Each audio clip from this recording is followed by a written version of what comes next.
Good morning, Robin. How you doing, mate? Now, which Robin? Good. Which Robin? That started you're going to well. have to differentiate us. You're going to have to go Irish and Scottish. And there's no doubt about which one I am. Get on there! Get up yous tomorrow. Yeah? Who have you got tomorrow? England. Oh, right. I think I missed that.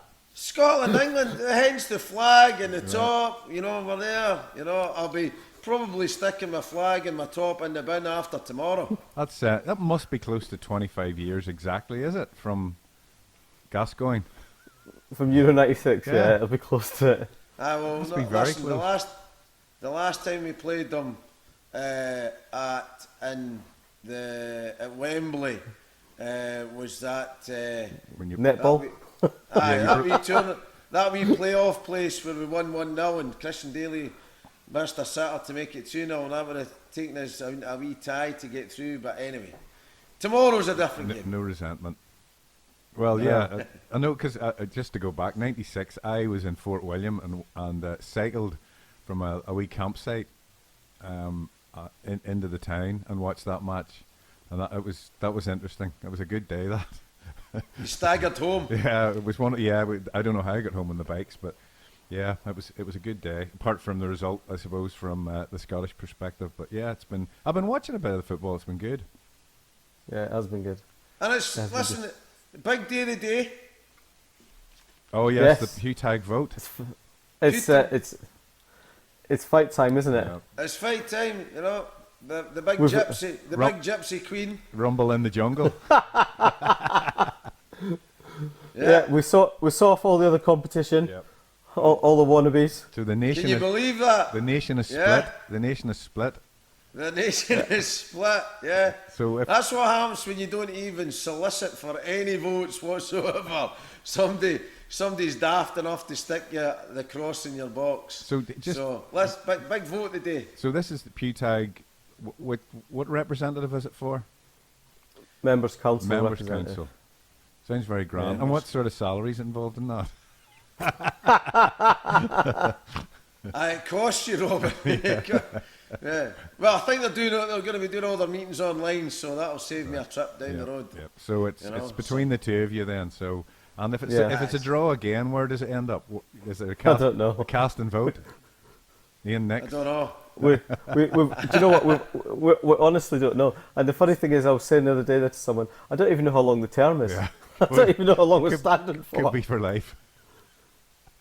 That's you. You're stuffed now. You're in. Yeah, it You're could in be. it. Well, good luck. May the best. Well, there isn't a best man to win this one. I suppose it's just it's a good cause. I reckon. Get your voice. Go in and stir it up a bit. Is that the plan? We'll see. Yeah, we'll see. Time We'll will see. tell. Well, you'll have to do a podcast on that. So, how are you keeping anyway? You all good? It's been a while. Yeah, it has been a while. Yeah, I've been good. I've been. Do you know what? It's busier than other down here. That's one thing I will say. Yeah. I'm absolutely sort of rammed with work up until October now. I think it is. So yeah, it's Yeah, interesting it's, times. Was it the 12th of April it opened, or wasn't it? 12th of Yeah. April we opened up, and then there was a slight relaxation with some of our stuff here in England on the 17th of May. So technically you could start using changing rooms and a few other things from the 17th, but most have chosen still not to because it was all in the premise that you could socially distance Yeah. and have enough space. And I think it's a bit of a nightmare to manage at a lot of centres. And just do you think that? Well, okay, so Boris has obviously extended in England before this total lockdown release, but let's say it's the 20 whatever it is of July is going to do. Does that mean we'll go back to unprogrammed swimming sessions again? It won't all be bookable, do you think? Or what's the script there? From a lot of the people I've been speaking to in England, do you know what? There's two things that have come out of this that they've really liked. One, the fact they went cashless. Yeah. And everything's on chip and pin. They're absolutely loving it because there's no cashing up. It's so simple. You can't get the tills wrong. You don't need floats, stuff like that. They're loving that, and the booking of it they're actually quite liking as well because they can actually now begin to look at staffing and predict numbers of how they're going to be busy and why they're going to be busy at certain times. So that's they're actually quite liking it. I expect a lot of them to continue with it, and also from a few of the pools I deal with locally to where I live, a lot of them are saying, well, actually, we've got 20 booked in, but only 17 turned up. So in actual fact, the 3 that have paid, they just wouldn't have driven here and paid cash on the desk anyway. Mm-hmm. So we've made more money by them paying in advance and not turning up. So it's a bit like, you know, you book some cinema tickets, but you're busy and you can't. Yeah, stuff. You've lost your money. Yeah. So do you think that? I think Robin, probably what a lot of swimming pools are looking forward to is trying to get back to less work to do to provide the service. As in, at the moment, you're having to test your water every 2 hours. You're having to disinfect after every session. The cleaning routine is still very, very comprehensive. So I'm getting emails and phone calls every day saying, Robin, when can we go back to doing 4 tests a day? When can we go back to, 2-hour sessions?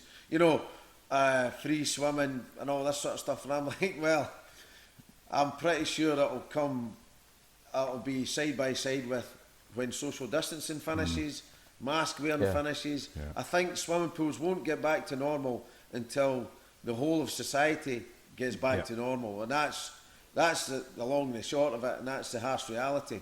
So in Scotland, that's going to be potentially August time. They don't know, because we go to level 0, which is basically restrictions are lifted, but you've still got 1 metre social distancing. You still need to wear a mask when you're in public transport, stuff like that. So there's still 2 or 3 restrictions in place, even when we get to what's called level 0, and I don't think we're going to come out of that until the end of August, or when everyone's vaccinated, which could be at the same time. So we've still got 2 or 3 months left. The high maintenance of running our pools. It's interesting to me what Ian was saying as well about the booking of swimming, because certainly in my conversations with some of the GMs around the country, they like that. They like the fact, as you said, that there's that predictability, and you can say, right, we need 1 lifeguard, 2 lifeguard, or whatever. But it'll be interesting if that continues when, let's say, the lane ropes disappear, if they ever disappear. Let's say 9 to 5 or 7 to 3. If they will ever go back to the free for all, that you've just got to phone in and book up, and it's a way of life now. There's probably nothing wrong with that, actually, is there? No, not really. I mean, I'm still sceptical as to whether it'll happen in 4 weeks, because I'm saying this because I'm a lot of this time I'm spending in London. I mean, yesterday alone I was city centre London on a day off, just kind of doing the tourist thing, and I'm seeing all these Euro 2020 fan zones. Passed 2 of them yesterday, which were empty. Obviously, they're prepping for Friday, but some of them were pretty massive. And interestingly, I was doing some work last week with another consultant, health and safety consultant, and funnily enough, he'd landed the job to do the risk assessments for the Euro fan zones.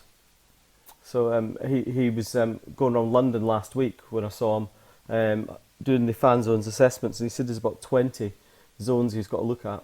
There'd be more people in those fan zones than there would be actually in a stadium, would there?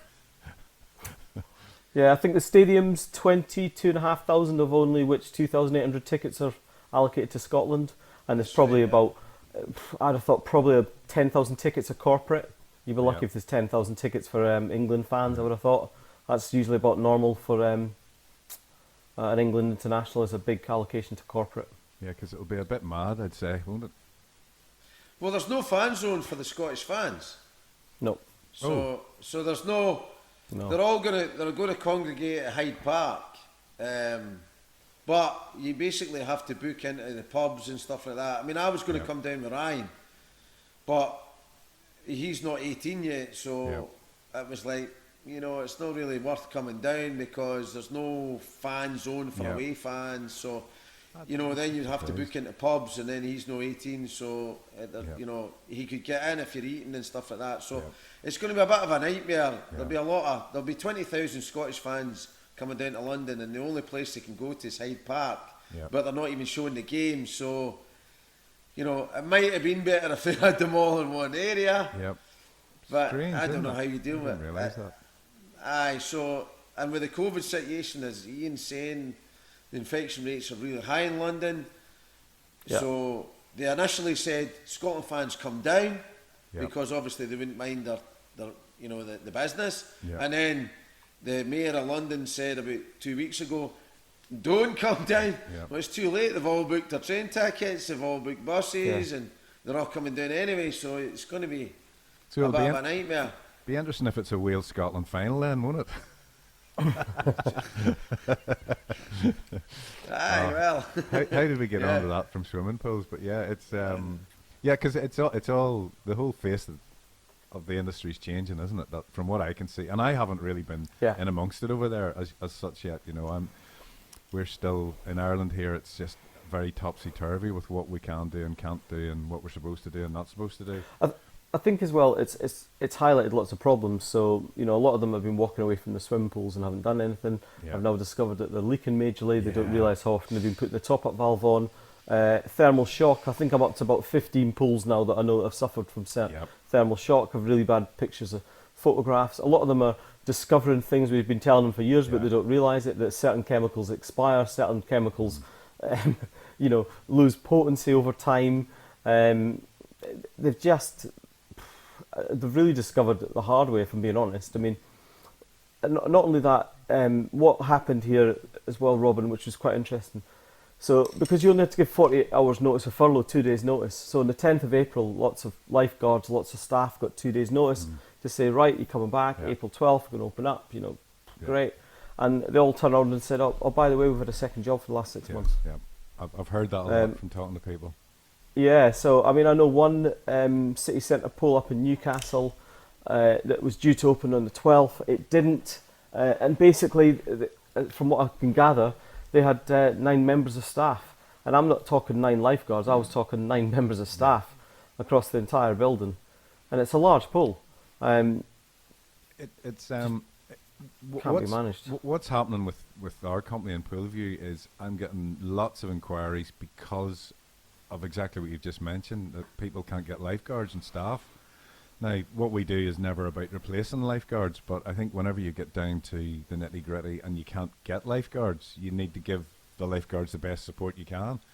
And that's one thing I certainly hadn't anticipated out of all this, that I suppose it's a bit naughty to say it's a business opportunity, but it's fulfilling a need now, because I have people pleading with me, when can you come and do this? Because I just can't get staff. All my staff have gone to Lidl's, or they're working in the bins, or they're working in outdoor garden centres. It's just been incredible, the amount of lifeguards that have been lost from the industry. I'm sure that'll take a long time to pull back again. Never mind, my 2 lads, I think I've said to you, they're both casual lifeguards.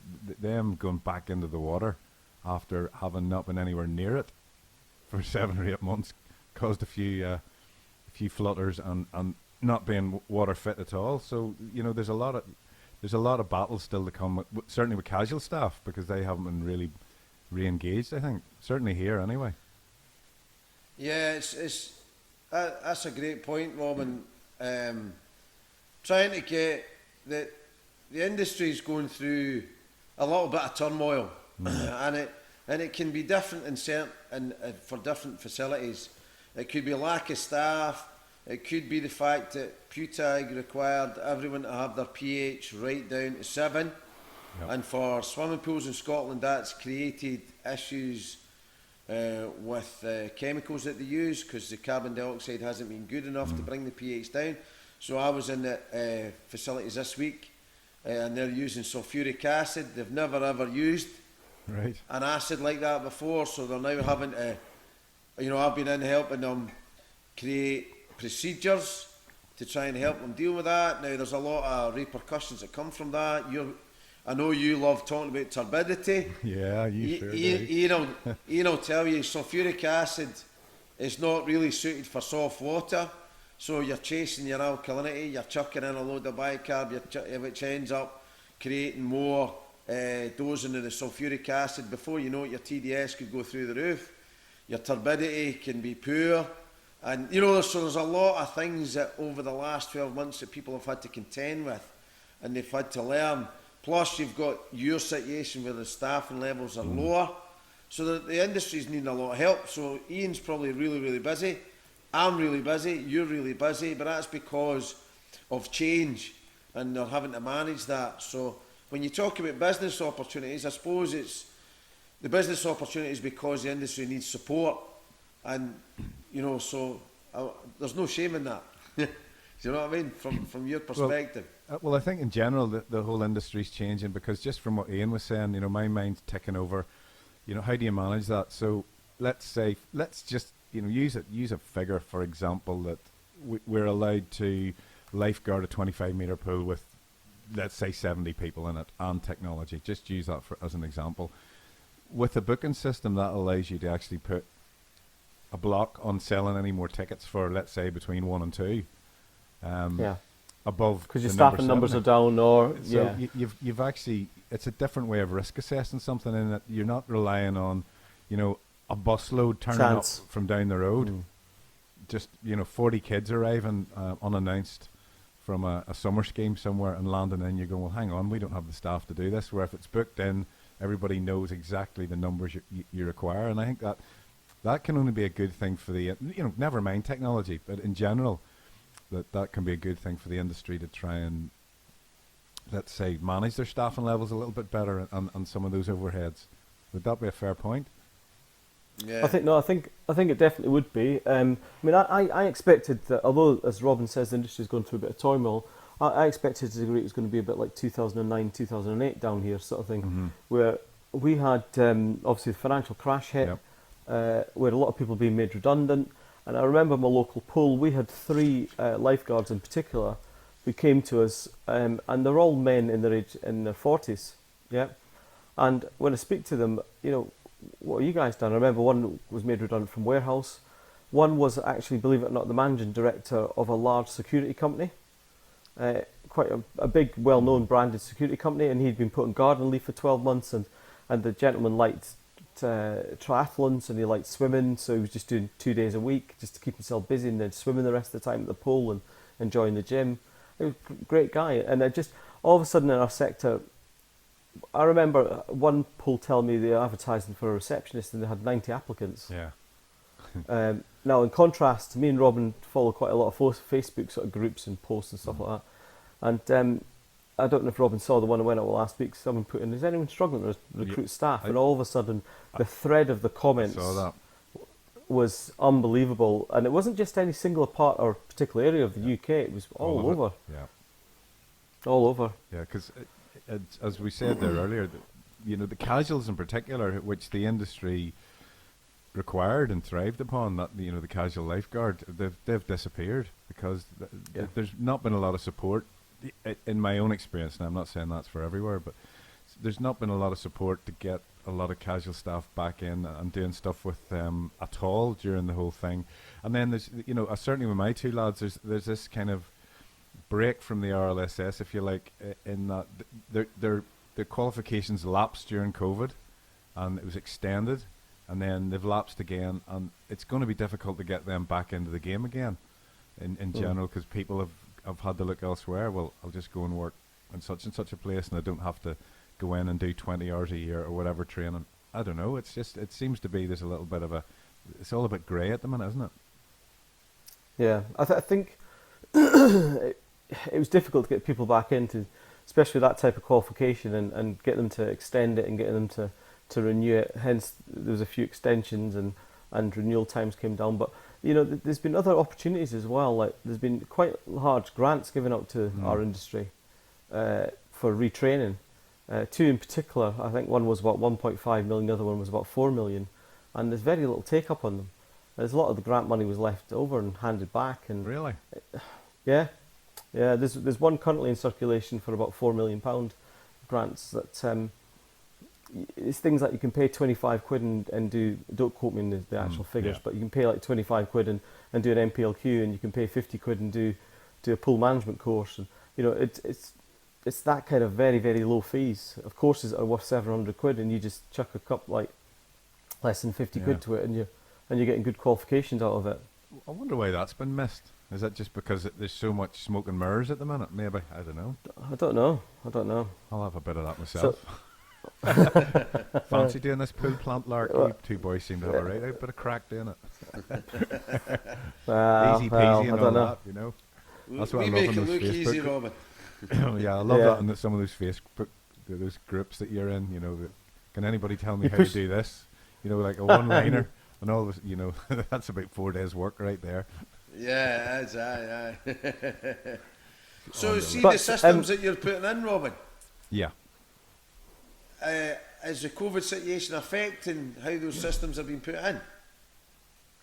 Well, certainly. Well, during COVID, we were blessed because in the UK, construction didn't close down at all. Wasn't affected basically, which still amazed me, and I'm thankful for that. Whereas in the Republic of Ireland, it was closed. There was no construction. So because that all carried on in the UK, all the new build work we were on carried on, which was useful. But what I found during COVID was there was a lot of people were sitting at their desk, you know, and had all of a sudden a time to actually revisit stuff. So should it have been, right, we need to get this air handling unit sorted out for reopening, or we have to do, you know, make sure those tiles don't pop off the swimming pool, etc. But a lot of people then went, oh yeah, I've been meaning to look at this detection lark, you know, what's it about? So people have been using that time to do a bit of research and find out, well, what is it we're about? What is technology about in general? What's the state of the industry? So I ended up during the entire time being very, very busy, and that was inquiries from, you know, all over the world, you know, Israel, Russia, Australia, North America, you name it. Lots from Nigeria, believe it or not. But yeah, so it was an interesting time for me in that I got a bit of a taste of, or an understanding that people had time to go and look at this. So whenever the pools reopened again, we've just literally been banging stuff out as quickly as we could, because, you know, everybody said, oh, during COVID it must be great, you can go and install. Well, we couldn't because of A, travel restrictions, B, we didn't want to send our own teams into pools, because we couldn't get into hotels. It was very difficult. So yeah, we kind of had to wait for the industry to waken up again. So we, yeah, since it's reopened, we've been it's, you know, the accelerator's like flat to the mat at the minute, and that's just being honest with it, because there is a change in the industry, I think anyway, as far as technology and this balance we're getting about how do we lifeguard with not as many lifeguards, and how do we manage what we actually do and still provide a safe service to the public. So yeah, it's been a very interesting time. There is a change in the air, there's no doubt about it, in my opinion. So I know we've spoken about this before in the past, where sort of off air we've spoken about, you know, there was new developments in the works for Poolview, Yeah. and obviously now in the last, I don't know, I don't want to misquote you here or misquote, last month or so it's been launched, I would have said. Yeah, well, we kind of went into it from reopening on the 12th of April, wasn't it, in England? Yeah. Yeah. So we really hit the ground running, where we had our first system in on the 12th of April. So the backstory to all this was that we were working on this. The first system actually went in towards the end of March, let me get my years right, 2020, and 3 days later the country gets shut down. So we never really got really into it. So it's been kind to us in that we've been able to work away and stuff and develop over that time span. But interestingly, so yeah, I think I mentioned to you what we've done is we've gone down the difference in the three or four other competitors in the world is that all the other technologies are run on a program, like on an algorithm, on this is what you're looking for, sort of code. It's like, I suppose, building a car in a factory where the machine only does this and that's all it does. So if you move the car out of the road, it'll still weld mid-air, sort of stuff. So that's the way we used to work. But what we've got now is a system that's its technical term is artificial intelligence machine learning, because artificial intelligence covers a whole, you know, there's huge bandwidth in that. But what we're very specific, it's artificial intelligence machine learning. And the best way that I've found of describing this to people is how it was described to me. It's like you get a new puppy dog, and you teach it to sit, and you teach it to sit, and you give it a reward, and you keep issuing the command to sit, and you keep giving the reward, and eventually the dog will sit. And it's kind of like that. So what we're trying to do is what we've done is this is what something looks like when the person is below a certain depth, or this is what someone under the water looks like. And the machine eventually starts to learn. The more that we feed into it, the library, as we teach it, that it'll weigh up all its options. So it'll have a look at, let's say, 1,000 images that it has stored, and it'll go, okay, this is what I'm going to. That's I'm 99.9% sure that that's a person. Let's do this, that, or the other. So in the same token, where it won't pick up the Hoover, for example, the vacuum, because we've never taught it that it's a vacuum, so it just completely ignores it. So it's a very different way of doing what we're doing, and that basically cuts down on the bane of all artificial or all detection systems is false alarms. So it's been pretty successful, and the way I look at it, the way I say to it, to use the puppy dog analogy, we're only in June, so our puppy dog's still only sort of 8 to 12 weeks old at the minute, so there's a long way to go. But a lot of potential. And this might sound a bit of a, I don't know, stupid question, because I don't know much about the system, Robin. So I can imagine now, obviously, there's a few systems around the UK that have got the Poolview Iris system. Does each of the puppy dogs talk to each other? Right, that's a good question. And in respect of that, this puppy dog's just learned how to sit, but this other puppy dog's just learned how to lie down. Okay, that's a good question. What we do is, I suppose, if you look at it, the first one, everything that the first one learns is fed onto the second one, which is then fed onto the third one. So the library is probably the best way of describing it. Just continues to build and build and build from the data that we gather. So it's only going to get better and better and better. And I've no clue where this is going to end up in a few years' time.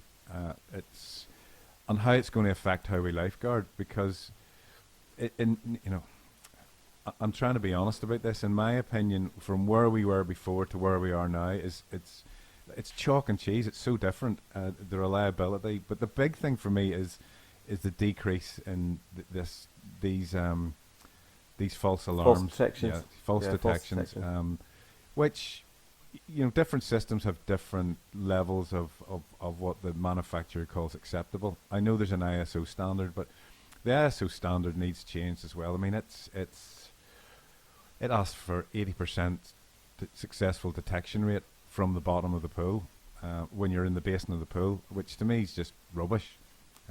You'd want much higher than that. And even how we're doing it is very different from the ISO. So we've kind of struck out on our own on nearly defining what we think's acceptable testing limits, and that obviously comes in consultation with those in the industry who know. Whereas I'd go and say, well, what is it you want? What is it you need? So we're trying to design and make this system be what the end users want. I've no clue where this journey's taken us, but I just know it's on a very different tangent from where we were before, and there's a lot more integration with the lifeguards, and in 5 years' time this will be in all pools. 5-10 years' time, I can't see it not going that way. It's definitely turning into the smoke detector seatbelt. I've said that for 10 years, mind you, but there's a shift in this. There's definitely a difference in it, because you can teach it. So it's interesting where we're taking it. So it's Pool. We still call it Poolview Plus, by the way, but we've the software's Iris. So it's a bit like your Mac getting your upgrade to Yosemite or whatever it is. Now I can't remember, and that's the way we're looking at it. So it's a software upgrade within, and completely different hardware, totally different. So any existing systems could have the software upgraded then, I'm guessing? No. Well, they can, yes, but it's a bit of hardware and software. So there's a bit of kit comes out and one bit goes in. So, and that's really the plan over the next year, 18 months or so, is to swap out, to change all the existing systems, to bring them up to where we are now. And it sounds like a lame excuse. COVID has been difficult because manufacture of parts and chips has been greatly affected, and there's a bit of a world shortage in those at the minute. So that's another facet that we hadn't even factored in about difficulty of getting bits and pieces. You know, it's like trying to buy a garden hose now. Have you tried to buy a garden hose recently? It's a nightmare. Do you know what? Funnily enough, I did last weekend. I couldn't get one for love nor money. You're gonna love this, right? So I ordered one online, which arrived yesterday, and the delivery driver had the well, how can I put it? The thankfulness and the kindness to take my car out at the same time he delivered. So I've got a nice bit of damage across the front of my car now because of the delivery driver. All for the hose, all for the sake of a hose. Yeah, and it rained today. And last night in London. Yeah, but it's just... So Robin, yeah. see when you get the hardware in, and you've got the new system in place, will you just send a wee notification to customers saying, listen, we're going to do a software update on the 21st of June or whatever, just whenever your library gets improved dramatically, you'll just go to your existing customers and say, we'll do a wee update, or will you just do it automatically? We just do it automatically, and it'll do...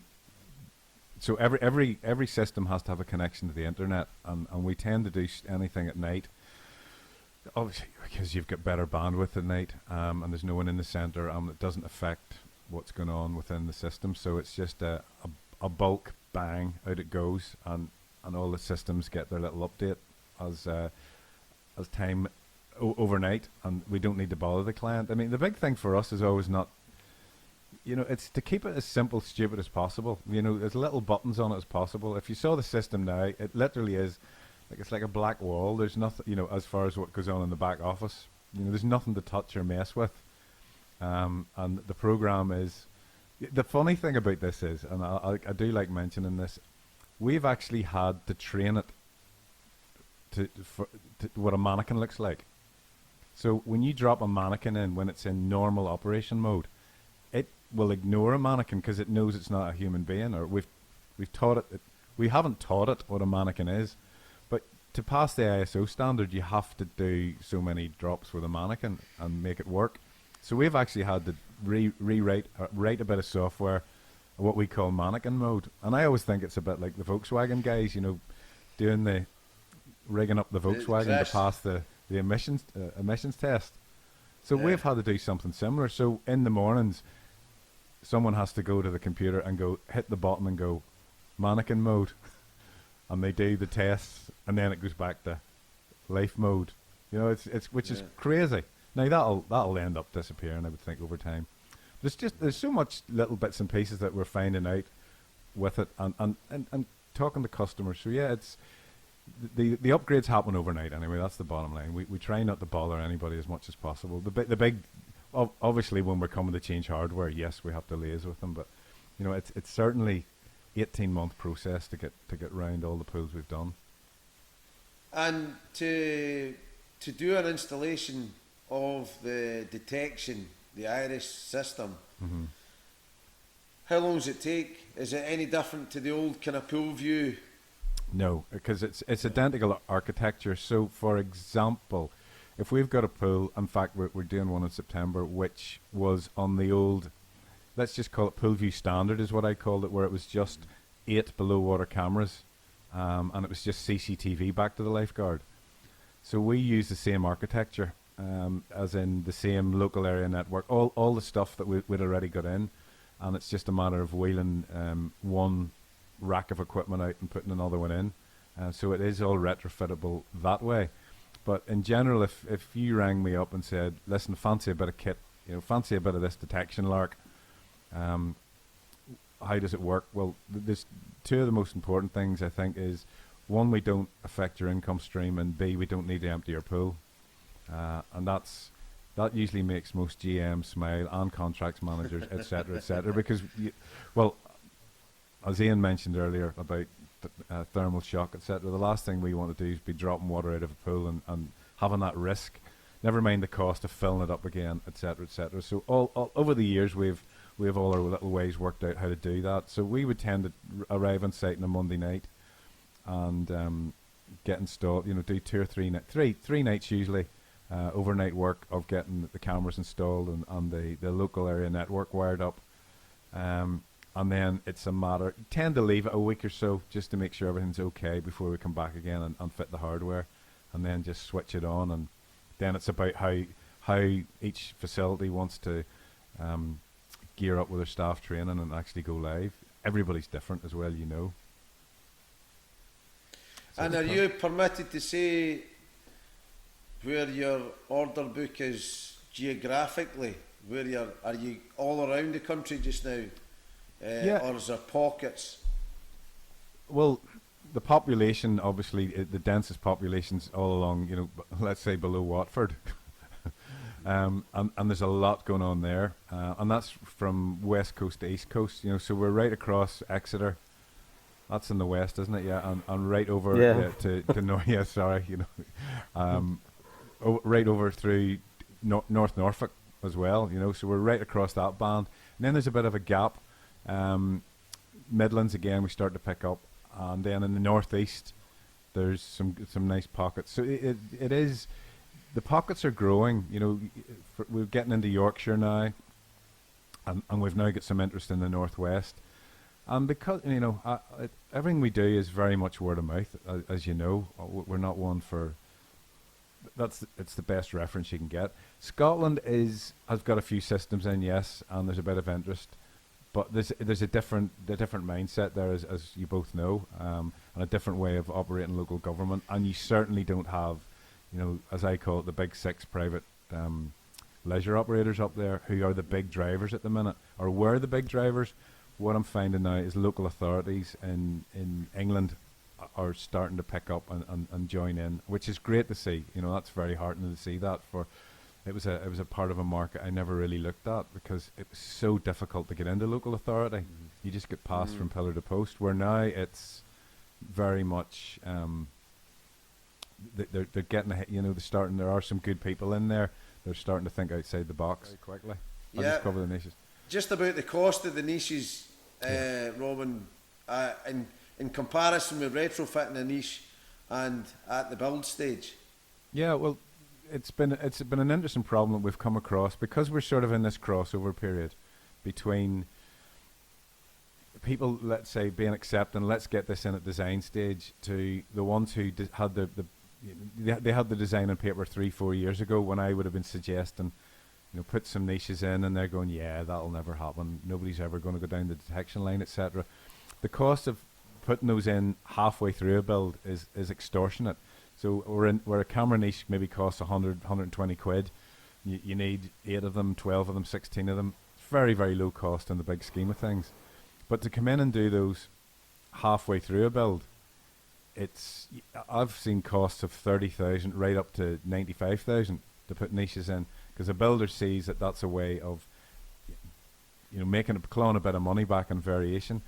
But then there's the whole panic sets in because we've got to do stuff with the rebar and all sorts of different elements and drilling pools. So it's because it's so new, it puts a lot of the fear of God into a lot of structural engineers, etc. But it also puts the cost up. So it really is much more beneficial to get the niches in during the build, and then you can decide at a later date, you know, what system you want to use and who you want to work with, because there will be more companies come along over the next 5-10 years anyway that start to do technology. But the retrofit, again, that doesn't really affect us. Once we've got the pool handed over, it doesn't affect us at all. We just go in and do what we have to do in the space of a couple of weeks. It's crazy when the niches are not there, isn't it? Crazy.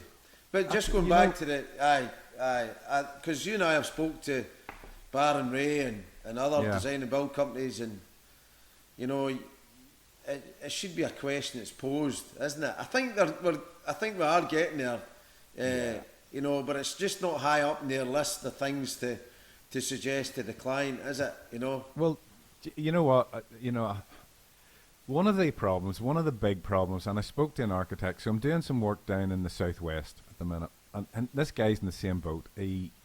He's wanting detection. It's halfway through the build. It's costing stupid money to get the niches in.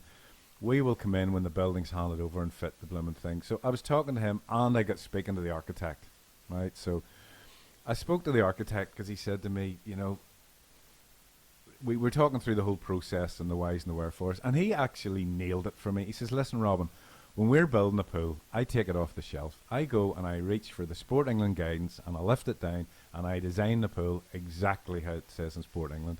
And in Sport England, there is no real mention of detection or considering it, etc., etc. And that's the difficult part that we're dealing with at the minute. We're driving it from the bottom, as in the operators are wanting this, and the people at the top, for whatever reasons and all that's going on, it's not in the guidance. And you know, nothing will change until it's in guidance, where an architect will lift it off the shelf and it'll be there in black and white. You should be putting niches in, or you should do X, Y, or Z, or whatever. And until that day comes, nothing will really change, except that it's still going to be driven from the bottom and the operator. And that's not necessarily a dig at Sport England, because Sport England have to react to what's coming from the bottom up. It's just the old, I suppose it's like anything, it's just that slow pace of change from the bottom up, where when a GM or a small local authority decides we want this, it just goes bang, bang, bang, it's done. I'm sure you've got the same instances. You can talk about similarities. I'll tell you one very, very similar scenario, and that's the ultraviolet radiation, UV. Yeah. 20 years ago, there wasn't many UV installations in the country, not that many. However, it started to come in more. PewTag seen the value in it, and in 2015, PewTag actually officially said that started to recommend UV as secondary disinfection. So now when it comes to building a swimming pool, it's more, if you don't want UV, you need to say, because otherwise it'll be in the spec, because PewTag now recommend it. Now that's 20 years down the line, Robin. I mean, you're still in your infancy, so you might find absolutely. But things happen quicker now. So what you might find is in 3 years' time that it is an opt out as opposed to an opt in. And I think it'll become like UV, almost that it's expected. And I think you're very getting into the local authorities is a nightmare scenario. Just trying to get through bureaucracy. Who knows, that might change. I know that you're certainly you'll get an opportunity to see local authorities through the ActiveNet seminar in September with David. So that'll give you a wee opportunity to sit in front of a lot of Scottish local authorities. So it'll be really interesting to see the feedback that you get from that in September. That'll be a real barometer, a real gauge of what the feedback is that you get from them, especially in Scotland, especially in the conditions that we're in just now, post-COVID, the challenges, everything that we've talked about on the podcast. It'll be a real opportunity to gauge the temperature in Scotland with the local authorities. And then, you know, it's all these little messages, these little successes, these little periods and episodes that count up to probably, in the end, you becoming not just an opt-in but expected. You know, it's just, and you're very good at that. The little discussions, the coming along to swimming pool seminars, and the exposure that you've got without it being a sales pitch. It's more like a discussion, and let's talk about lifeguarding and blended lifeguarding and so on. So I think that those routes that you've put down over the last 5-6 years, I think that'll, it's a culture change. It is a culture change. Very much so. I think I've said to both of you back in the day, whenever I started down this game, I just thought everybody would do this. Everybody had my mindset. And I don't want one of them. Give me three. That was my particular mindset. I was definitely an early adopter, gadget boy, if you want to call it that, back in when I was a bit younger. But and I've seen things change over the last 10 plus years, where we've got, you go to a site, and I'll not mention any, but whatever you do, you will never have a camera in here, Robin. I'm telling you, you're wasting your time. And all of a sudden, now we're drilling holes in their swimming pool. And that happens quite a lot. But, you know, there's people say to me, does that not annoy you? Well, you know, why would you listen to a mad Irishman 10 years ago saying, let's stick some pools, this is the future? You know, there's a lot of people out there with some crazy mad ideas. So I think what I've always tried to do is take people on the journey, because I think, you know, lifeguarding is changing and it will change. And at the heart of everything we do, the lifeguard is top of the tree. That they are the most important person. You know, we didn't design this just for fun. We're not a technology company, we're a lifeguard company. And anything we can do to help the lifeguard's job, make their lifeguard's job easier, and obviously save a life, is great. It's a huge thing. And the other thing, of course, is that drowning has changed. How people drown has changed. Okay, they've still got to be underwater, but back in the day when I was a lifeguard, you know, I don't know how many people would have died, you know, had a heart attack and ended up in the bottom. It really was the help me scenarios, you know, the 8-year-olds who were trying to swim a width across the pool. That was certainly the most people I was ever in after, was just loads of 8 to 10-year-olds. That doesn't happen very often now because of all the swimming programs, etc., etc. You know, that's made huge changes to that. But that's why we did some work with the RLSS. We gathered all the evidence that we'd had, and the 10 fatalities that we've had in swimming pools in the last sort of 2-3 years. There's only been one that was, what I would call a traditional drowning. That's an awful word to say, but all the rest were preceded by a medical event. And I know there's a lot of debate now about, well, is that a drowning or is it not? Well, you know, at the end of the day, the person ended up at the bottom of the pool and was there for 5 minutes or whatever it was without being taken out, so they had no chance. So even how people end up at the bottom of the pool has changed over the last lot of years. And I actually was talking to a lifeguard yesterday just down at the local Tesco, to get the other food outlets are available. But, you know, I was talking to her and she said, oh, listen, it's just crap at the minute. You know, it's so quiet in the pool. You know, you have 20 people swimming up and down all day, every day. You know, there's no excitement. And I just said, well, you know, that's when somebody's likely to end up on the bottom, is during your lane sessions, because that's when it happens at the minute. When you least expect it. Yeah, when you least expect it. So, and she's going, what do you mean? What do you mean? And I go, well, you know, and we had a conversation about that. So the whole industry and what we've learned about how people end up in the bottom, and you know, at the end of the day, swimming pools are some of the safest places to be. You know, look what happened at the football match the other night with the Danish player. You know, he was in the right place at the right time to have what happened to him. And a swimming pool is no different. A leisure centre is no different. You know, if you're going to have a stroke or a heart attack or something like that, you know, if you're not in hospital, your leisure centre is your next best bet.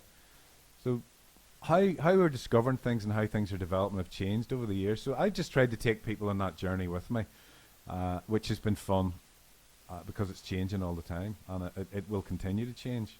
And I think technology, like in any other business, will start to play a bigger and bigger part. And in 10 years' time, when let's say when this is in the Sport England guidance, and I'm no longer doing this, well, it'll be a different ball game again. And technology, my goodness me, what will it be doing then?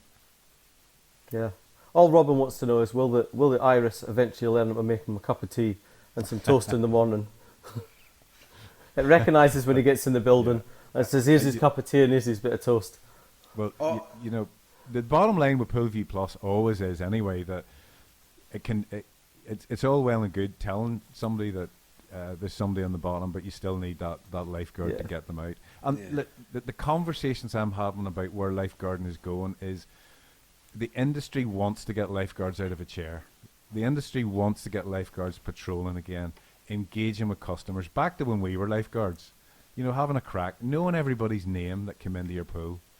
Lifeguards don't get that opportunity anymore to have a conversation and help people. Customer advice, you know, oh, you want to go to our stroke correction class at 4 o'clock on a Thursday or whatever, because they're strapped to chairs and looking at monitors, or strapped to chairs and doing their 10-20 and not able to engage. So I'm hoping that technology will help us bring back that lifeguard, which should then attract more lifeguards, because it will be more customer facing and that opportunity to engage. No, certainly. Absolutely. Don't know if you've got an opinion on that. No, I think it's a whole other conversation. I know we've talked about blended lifeguarding before and where it sort of stands. I just think we need to get to a point in time where possibly that approach can actually happen. It's a bit off yet. Don't get me wrong. I'm not thinking like by Christmas. You know, I'm looking at 2026, 2027. 5-6 years time. That the industry will kind of accept perhaps, and technology will have proven itself. No, certainly. We'll still be having you on the podcast then, Robin. Yeah, from the yacht in the background. From the med. From the med. Yeah. And Listen, you'll be telling us the coverage, not just the coverage in pools, but you'll be telling the coverage of Poolview Iris is 80% in the UK or globally at 50%. Yeah. Listen, if you need two useless deckhands that know nothing about boats, well, look no further. You'll definitely be more than welcome out there because, the turbidity in the Med is better than some of the swimming pools I've seen around the UK, I have to say. I know. You see, that's my other, as you've mentioned before, that's my other little bugbear. And I know someday PewTag will go, I know it's well down the list, but someday I think the more and more detection systems go in, the more and more it'll come up the the need woodwork for that. Yeah, it'll come Listen, up. it's the turbidity question. Ian will tell you as well, one of the biggest issues with turbidity is the fact that, see, to test it, you've got to get a decent test kit, you've got to spend 500-600 quid. Yeah. And for a test that is not seen as absolutely essential, the swimming pools won't spend. It's a bit like your journey with the detection system. It's not. People won't buy it until they feel that there's a need, or they see that it's the right thing to do. So the turbidity is the same. The only thing is that people don't realise that they can send their water along with their bacteriological sampling once a month to the lab, and they'll do it for a tenner. Once a month.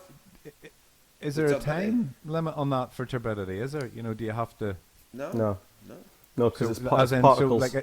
So if it's collected at 4 p.m. in the afternoon, it doesn't have to be tested within the hour or anything. No. Right, no. But the thing is, see if you get it collected. See, for a bacteriological analysis, you need to use a certain bottle, a sterile Bacto bottle, a red top if you're a Scottish water user. So you collect it in the 1 litre bottle or the 500 ml bottle. If you want your turbidity done, you just get another bottle, a chemical analysis bottle, which is 500 ml as well, and you take the two bottles to the lab, and they'll be at the lab within 4 to 6 hours if you're using an appropriate company, or if you're dropping it off yourself. And it's so easy done. It's so, Robin, it's just one extra bottle, and that's you got turbidity done, and it'll be a tenner, or roughly speaking, maybe 15 quid, depending on who you use, and if you're getting it done once a month, I mean, that's pennies, isn't it? So is it environmental health does all that? Back in the day, that's what I remember, environmental health coming in, picking up a drop of water. But is it down to the pool now? Used to be, but the onus went back to the operator. Cost 2002 means that you've got to do it yourself, you've got to assess it. So post 2002, everyone has a responsibility to do it themselves. So the water analysis that's conducted in the laboratory, that turbidity could be a part of, everyone's got to do that. So and what's the time scale, Robin? Was that like every 4 weeks or once a month? Once in the calendar month for a pool. Right. Once a month. Every pool must be tested bacteriologically 12 times a year then. Yeah, or more depends. Hydrotherapy pools once a week. But if you fail it, you need a retest. There's more tests. More tests. So well, that's really interesting to know. So whenever I'm talking to these folk, I can say, get it turbidity is going to cost you an extra 100 quid a year, sort of thing. Roughly speaking, they just get a quote from whoever they use. Yeah. Because every pool has to do it. Well, every that's pool has to interesting. I get didn't their realise that. bacteriological. Absolutely, so You you'd as learn well. something every day. Yeah, yeah. No, it's, Guys, I think we're going to have to call this an end to this because Yep. I've got Yep. to shoot off today for a meeting. But Yep, Rob, good it's been good stuff. to have you on again. oh, it's been good talking to you both. I'm sure it's like everything you could just blather on for hours about lots of different things, and I'm sure we're only scratching the surface of many things. But it's a good period of change at the minute, and it's really interesting as we come out of COVID and all the different facets of life that's impacting and everything. It's just from garden hoses to chips from China. Yeah, definitely. So good to see you, and thanks for having me on. Absolutely. Great to have you back, big guy. And make sure you're rooting for Scotland tomorrow night in the big game. I'll do that, and I'll be waiting with bated breath to see who wins the pew tag competition then. The big vote. We'll see. Yeah, We'll see. All right, lads. All the best. Cheers, guys. Good seeing you. Thanks a lot. Cheers. Speak to you later. Yeah, take care.